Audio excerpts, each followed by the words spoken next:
Hello everyone, ഞങ്ങൾ ഇന്നൊരു വട്ടയപ്പം ഉണ്ടാക്കാനുള്ള പ്ലാനിലാണ് കേട്ടോ. പല സ്ഥലത്തും പല പേരിലാണ് ഇത് അറിയപ്പെടുന്നത്. കള്ളപ്പം, പാലപ്പം എന്ന പേരിലൊക്കെ അറിയപ്പെടാറുണ്ട് കേട്ടോ. ഇതെങ്ങനെയാണ് ഉണ്ടാക്കുന്നതെന്ന് വെച്ച് കഴിഞ്ഞാൽ നമ്മൾ കുതിർത്തിയ പച്ചരിയിലേക്ക് കുറച്ച് വെള്ളം ചേർത്ത് നന്നായി അരച്ചെടുക്കുവാണേ. അതിന് ശേഷം നമ്മൾ അതിന്ന് 2 കയ്യിൽ മാറ്റി വയ്ക്കുന്നുണ്ട്. ഇത് നമുക്ക് തരിയാച്ചാനുള്ളതാട്ടോ. അതെന്താണെന്ന് വഴിയെ പറയാം. ഇനി അടുത്തതായിട്ട് നെക്സ്റ്റ് സ്റ്റെപ്പിൽ നമുക്ക് കുറച്ചുകൂടെ കുതിർത്ത പച്ചരി ഇട്ട് കൊടുക്കാം. പിന്നെ നന്നായിട്ട് ചിരകിയെടുത്ത് തേങ്ങ, പിന്നെ കുറച്ച് സാദാ ജീരകം, പെരുംജീരകം അല്ല കേട്ടോ, സാദാ ജീരകമാണ് നമ്മൾ ചേർത്ത് കൊടുക്കുന്നത്. പിന്നെ നമ്മൾ കുറച്ച് ഇളനീരിൽ ഈസ്റ്റും അതുപോലെ തന്നെ കുറച്ച് പഞ്ചസാരയും ഇട്ട് മിക്സ് ചെയ്ത് വെച്ചിട്ടുണ്ടായിരുന്നു. അതുകൂടി നമുക്ക് ഇതിലേക്ക് ഒഴിച്ചു കൊടുക്കാം കേട്ടോ.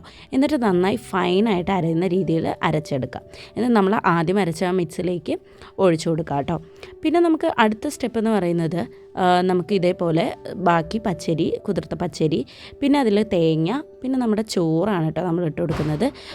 പിന്നെ നമുക്ക് കുറച്ച് പഞ്ചസാരയും കൂടി ഇട്ട് കൊടുത്തിട്ട് അതേപോലെ തന്നെ നന്നായി അരച്ചെടുക്കാം. വെള്ളം കുറവുണ്ടെങ്കിൽ കുറച്ച് വെള്ളം കൂടി ചേർത്ത് നന്നായിട്ട് അരച്ചെടുക്കാം കേട്ടോ. എന്നിട്ട് നമ്മൾ മറ്റേ മിക്സിൽ ഇതിട്ട് നന്നായിട്ട് ഇളക്കി യോജിപ്പിക്കാം. ഇനി നമ്മൾ നേരത്തെ 2 കയ്യിൽ മാവ് എടുത്ത് വെച്ചിട്ടുണ്ടായിരുന്നല്ലോ, അത് നന്നായിട്ടൊന്ന് കുറുക്കിയെടുക്കണം കേട്ടോ. കുറുക്കിയെടുത്തതിന് ശേഷം ഇത് നന്നായി ഒന്ന് തണുത്താറാനായിട്ട് വെക്കണം. ഡയറക്റ്റായിട്ട് ചൂടുള്ളത് ഒഴിച്ചു കൊടുക്കാൻ പാടില്ല കേട്ടോ. നന്നായി തണുത്താറിയതിന് ശേഷം നമ്മുടെ മിക്സിലേക്ക് ഇത് ഒഴിച്ചു കൊടുക്കുക. അതിന് ശേഷം നമുക്ക് മധുരം ചെക്ക് ചെയ്തിട്ട് എത്ര വേണം മധുരം എന്നുള്ളത് നിങ്ങളുടെ ടേസ്റ്റിനനുസരിച്ച് ഇട്ട് കൊടുക്കുക കേട്ടോ. അപ്പോൾ ഞങ്ങളാരും ഇവിടെ ഓവർ മധുരം കൂട്ടുന്നവരല്ല. അപ്പം ഞങ്ങളുടെ പാകത്തിനായിട്ടുള്ള മധുരം ഇട്ട് കൊടുത്തു. എന്നിട്ട് ഇത് അടച്ചു വയ്ക്കുക. ഞങ്ങൾ ഈവനിങ് ആണ് കേട്ടോ മാവ് കൂട്ടിയിട്ടുണ്ടായിരുന്നത്. എന്നിട്ട് അടുത്ത ദിവസം രാവിലെയാണ് നമ്മളിത് ഉണ്ടാക്കിയത്. നെക്സ്റ്റ് ഡേ ആയപ്പോഴത്തേക്കും നന്നായി പൊങ്ങി വന്നിട്ടുണ്ടായിരുന്നു കേട്ടോ. മാവെല്ലാം റെഡി ആയിരുന്നു. ആൻഡ് ഈ സമയത്ത് നമുക്കിപ്പം ഏലക്കായുടെ ടേസ്റ്റൊക്കെ ഇഷ്ടമാണെന്നുണ്ടെങ്കിൽ അതുകൂടി ഇതിലിട്ട് കൊടുക്കാം കേട്ടോ.